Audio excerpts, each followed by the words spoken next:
The question now again presents itself: who are we gonna go ahead and go after in this free agency, right? Uh, or in this draft. So, which free agent quarterbacks do the Raiders pursue? Obviously, um, we got Justin Fields out there. That's one of the names. Sam Darnold still in that mix. Um, you got Russell Wilson also to be considered. Aaron Rodgers is still kind of up in the air as well. But I, if you guys have been with me over the weekend, I've said it a couple times before. I feel that Justin Fields is probably going to be the best fit for this system under Chip Kelly, trying to run a variation of that RPO type offense. So being being an RPO, who better else than a more mobile type quarterback than Justin Fields? You can even go ahead and throw in Russell Wilson in that mix.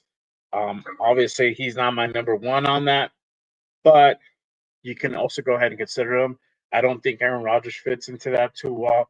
Definitely not ALC.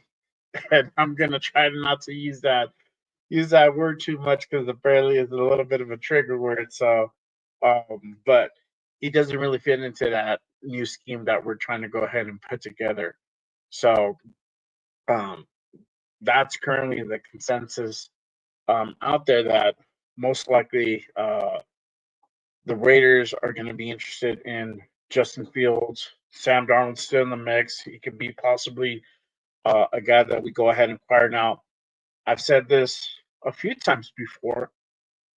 If we decide to go ahead and go for Sam Darnold, this is going to be an investment. This is going to be a commitment where we're going to be going into anywhere from a 3 to 5 year contract, especially if we're going to pay this man anywhere up to $40 million per year. This is not going to be a 1 year thing where we bring this guy in and we draft a quarterback, and then we set him up for the next, for the remainder of his contract, have him be a number two. If we pursue Sam Darnold, that's going to be the guy, and we're going to go ahead and put a lot of faith in him to go ahead and get us over the hump. A lot of people don't think that he can do it. I don't think he could personally do it.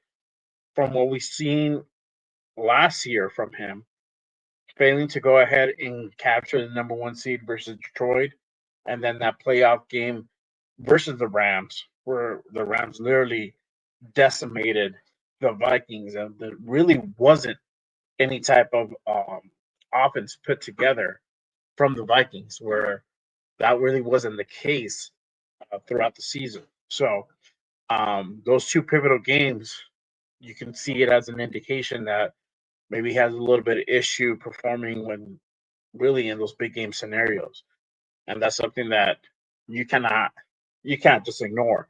You definitely got to go ahead and keep that in consideration.